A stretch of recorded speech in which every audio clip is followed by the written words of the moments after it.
callback functions are one potential way to do something at the end of something else. It is extremely useful whenever you want to pass a given task, the subtask, to be done at the end. So, extend I/O with completion function, here the callback functions, callback is something very general as a term, here the callback functions are called completion functions. But they are callback functions. Callback means something to be called at the end, like at the end of the task completed. So rather than require the thread to wait, I do not want to wait, I give you something to be done. System can invoke a user-specified completion routine. And we have to do something like when you register a handler for a signal, you are associating a function to a signal. And here we dynamically register a callback function to a write operation by passing that operation as a parameter. So, in order to do that, we need to use the extended version of read file. So instead of using read file, write file, we use read file extended, EX. Because the read file extended, let me move and skip this now. The read file extended has an additional parameter, and that additional parameter has a routine pointer. Pretty much similar to the function that is going to be passed to create thread. It is sort of a function that will be executed as a separated thread at the end of the I/O. It's sort of a deferred call to that function. So you have sort of a thread that will be executed. Same as a signal, and the signal handler is a function to be executed at the end. The signal handlers are a terminology that are for the Unix environment. In Windows we have exception handlers and exception termination. So here you have a routine to be executed at the end. You have the overlap structure because you need to specify a pointer, whether to read and write. You have extended read, extended write. They can be used with open file and name pipe. Again, Windows has pipes. We are not explaining pipes simply because we want right now to, teach you for Windows a subset of what you have learned for Unix. So it is a choice.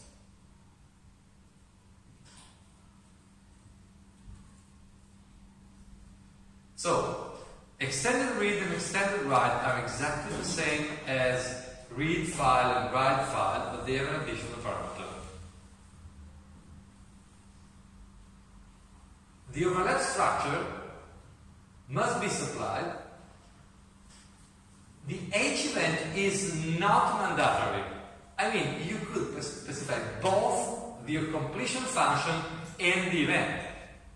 Because, who knows, maybe you pass the task to be done and you want to be also triggered and signal on an event, but not necessary. The event can be used for something else. So take into account this particular feature. The event is not mandatory, which means not too good from a pure programming language perspective. The H event is a potential variable place where you can put additional information to be passed to the function. We'll see. The extended functions do not require the parameters for the number of bytes transferred. Well, I overlooked that. You see, you have the buffer, you have the number of bytes to read, you don't have the number of bytes read. You have the number of bytes to write, you do not have a pointer to the number of bytes that have effectively been read, because you can get them in another way.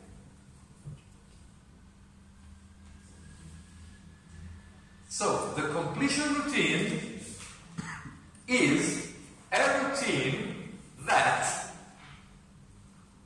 is slightly different from the standard routine that is associated to a thread. With threads, you typically have a function that has just one parameter, a pointer. Here, you have a function that is something more because you have all the information that is supposedly needed at the end of an I/O operation. You have here the count of bytes transferred. So here you have a parameter and the system is automatically giving you that information. So whenever you write this function, you know that the second parameter is the number of bytes. You can check if this number is correct. You have a double word that is an error code, potentially, to understand if everything was correct. And you have also the long pointer to the overlap structure. So you can here check the overlap structure if you want. So final I/O completion routine is a placeholder, not the actual function name, of course. It's the pointer to a function. Error is 0 for success and another constant when you try to read after the file. The completion routine is automatically called upon completion of the I/O. So, same condition for triggering the event, but this is not enough. There is a further requirement. So, the thread who is calling the I/O needs to be insert alertable wait. Needs to be waiting.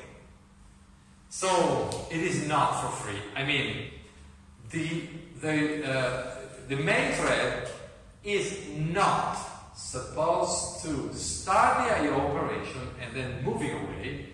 It is supposed to do something that is alertable state. We will see it in examples, and in the end, the main strategy, the best strategy, is to look at existing programs and understand how they behave.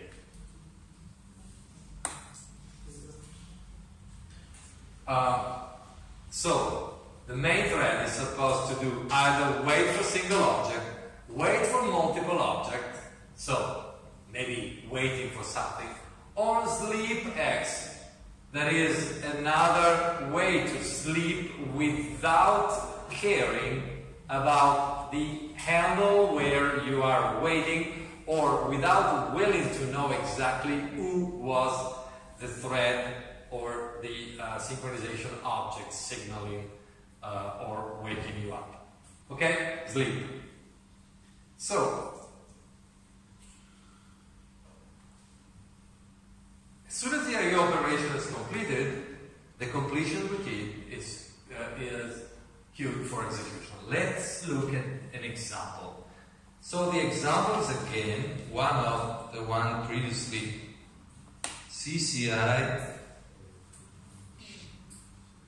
extended, and a good way to see the example is the following. We have two routines that are of type double word with parameter double word, and pointed to an overlap structure. And we have one routine that is expected to be executed at the end of the reading, and one routine to be executed at the end of the writing. Let's now take a look at the main thread, and you will see that the programming pattern, the programming scheme is pretty much similar to what you are expected to do typically in recursive programming. Almost nothing. I mean, in recursive programming, you simply need to call something and that something is doing all the job. Whereas in iterative programming, you are expected to see an iteration. In your previous tasks, we have seen either creating threads, and within threads we saw iterations, or we have seen a loop in order to start the first read, and then the loop to process all end of operations. Here, the main, after creating files, after getting file size and counting records, is just doing the following.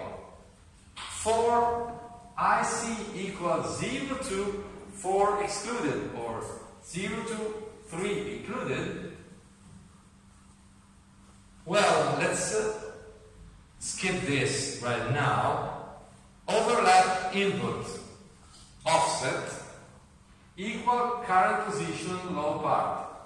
So set up the overlap structure and read file X.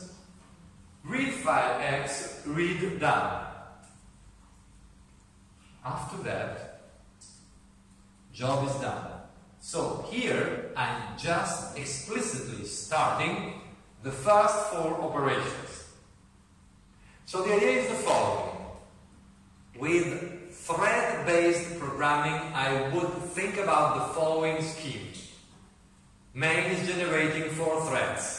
Each thread is expected to know where to read and write, and iteratively taking record 0, 5, 9, 13, 0, 4, 8, 12, and so on.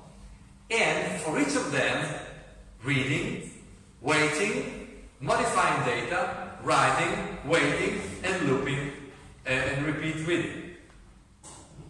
Second scheme, the main thread is aware of the full job, and the main thread is explicitly starting up the first 4 reads, and then taking care of all completions. As I told you, suppose there are 100 records, the main thread is taking care of all 100 times 2 I/O completions.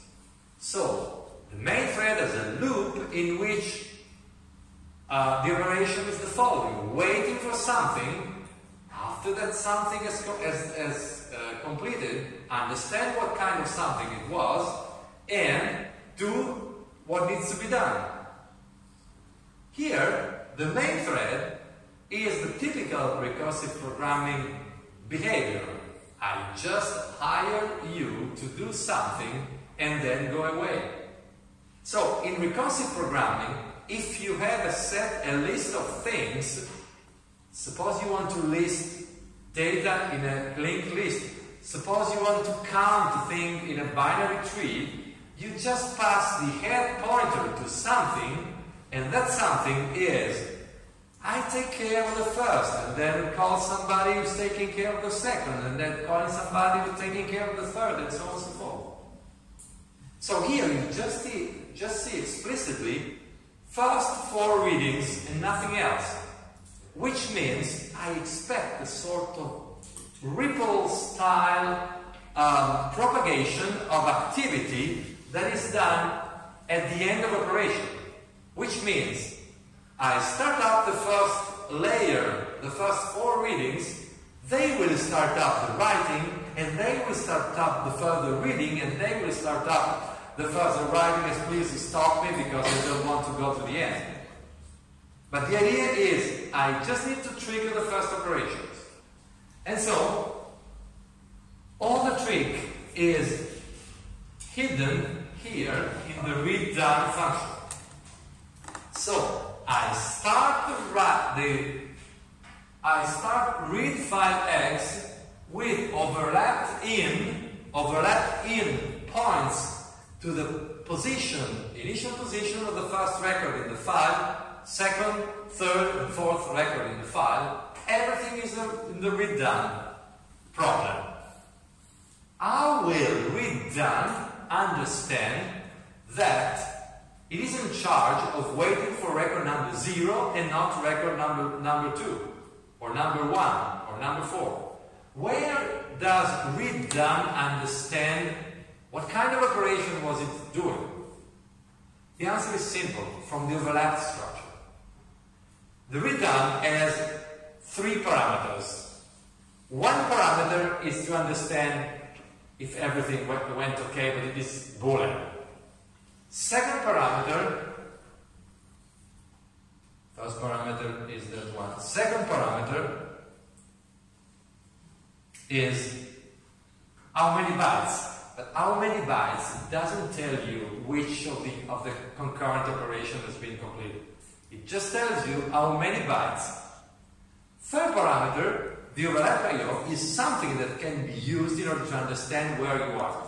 Because the overlap structure includes the pointer into the file, and supposedly you are not triggering different operations with same pointer to the file. Typically. Plus, since the overlap structure doesn't have, you don't need to provide the pointer to an event. You can, but you're not. The event is not mandatory. You can reuse that pointer to add some extra information. In this particular case, the author of the program is doing a trick that is, well, good and bad.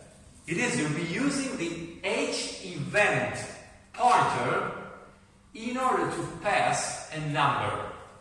I see here is 0, 1, 2, or 3. So, I/O operation in charge of record number 0 will here receive IC number 0. This is pretty much similar to the general idea of whenever you have a thread and the thread function is expected to receive a void pointer, you typically will pass a pointer to a structure, a C structure. Sometimes, not too advisable, but sometimes you are not requiring a pointer and you are happy with a number. Sometimes you will cast the pointer to a number simply because that function is very simple and it just needs a number. And that number is maybe just the number of the thread. Of course, you can, it is better to pass the pointer to a structure that contains extra information. But you can pass a number if you want. And here, the author is doing the following. It is passing the number so that read done has everything needed because read done has the pointer to the overlap structure, has the number of bytes, and has a code. So, first of all, here read done is using n_done, simply a global variable counting the number, how many read have been done. Read done is a global variable. Well, actually, this global variable here is being incremented without mutual exclusion. So it should be a safe incremented principle. The author here is relying on the fact that this increment could be safe. Could not be guaranteed. Maybe, I mean, in some cases you should be aware of the fact that anytime you are incrementing or using a global variable, it should be safely incremented in mutual exclusion. Here, it is assuming that the increment is safe. Then, you are taking, look at this.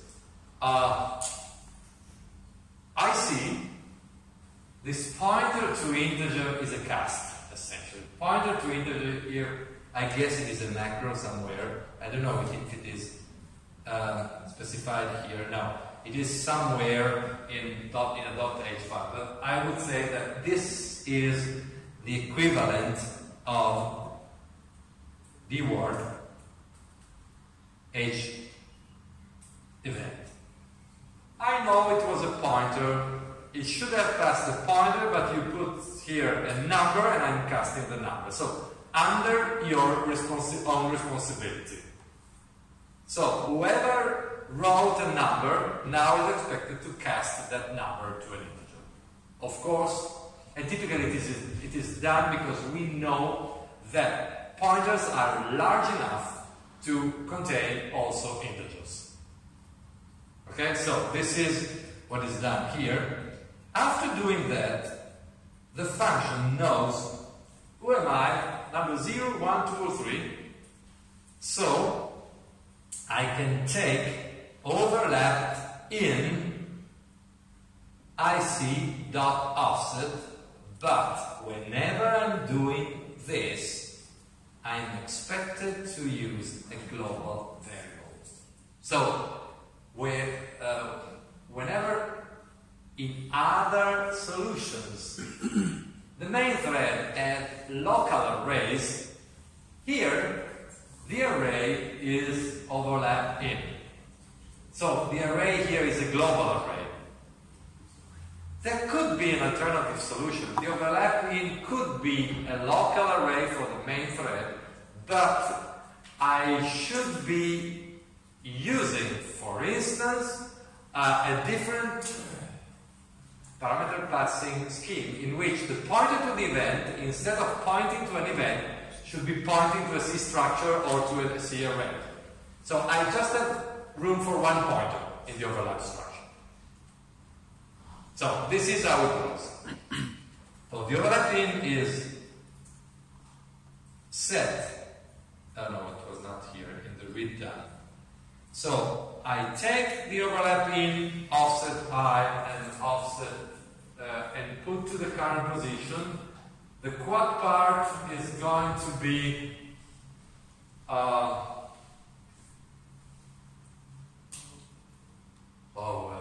it is going to be normalized in some sense, and it is going to be, for reading, it is going to be set to the overlap output.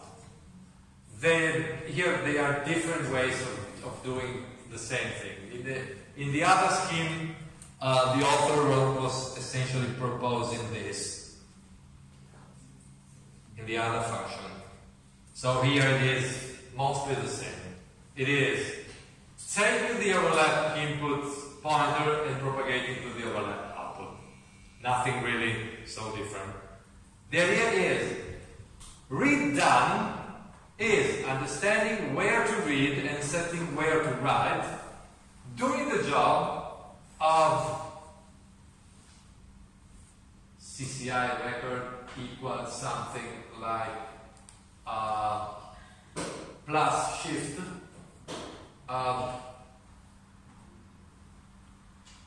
taking the original record and computing in the new record, and instead of using local variables, it is using global variables, and then write file X. So this is where you see this indirect recursion.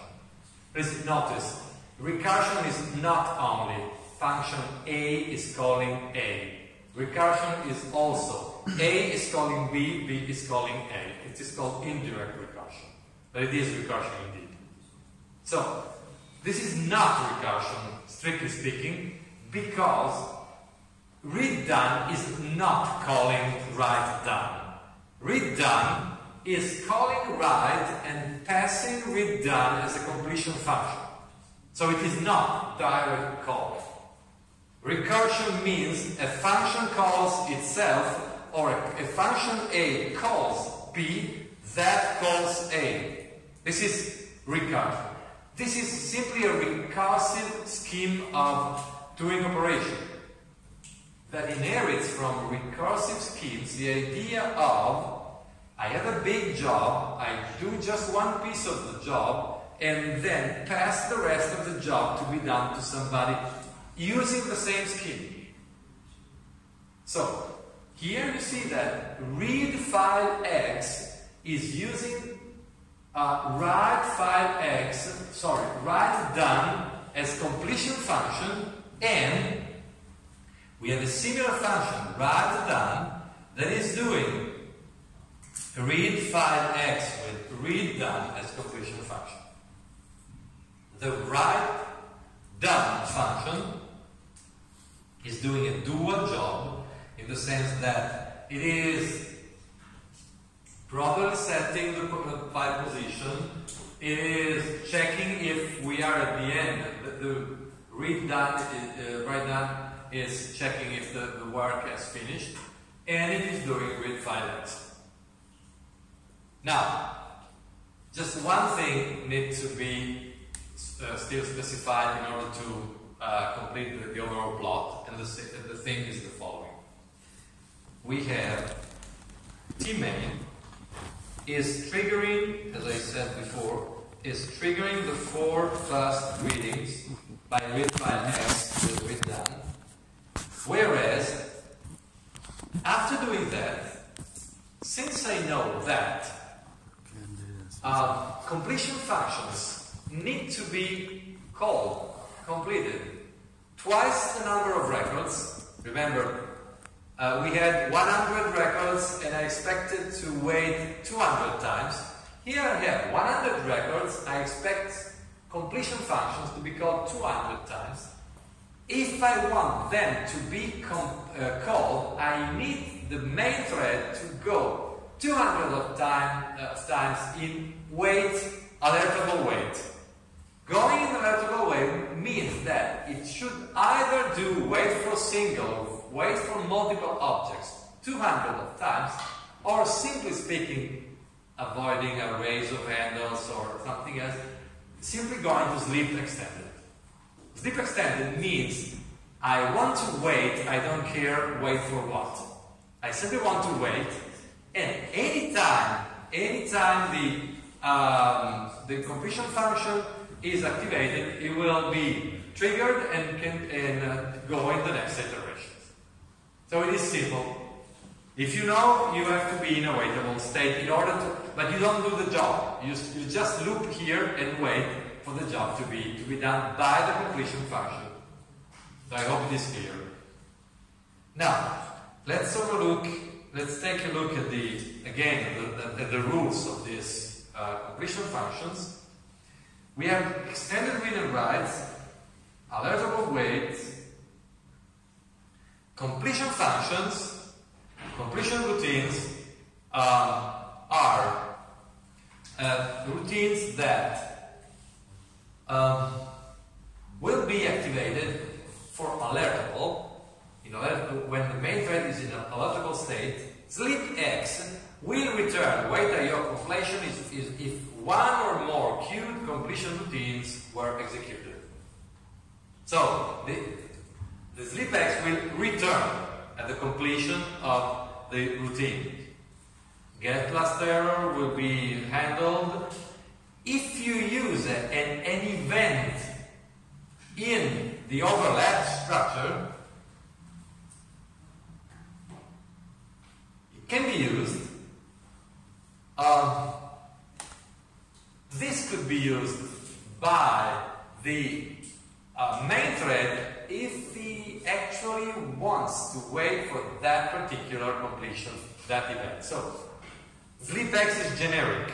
It means that you simply know that something has occurred, and it simply means that you just want to count how many times things have occurred, or you already know how many times you should be sleeping or waking. The event is something where you can actually wait and know which particular overlapped structure triggered the operation.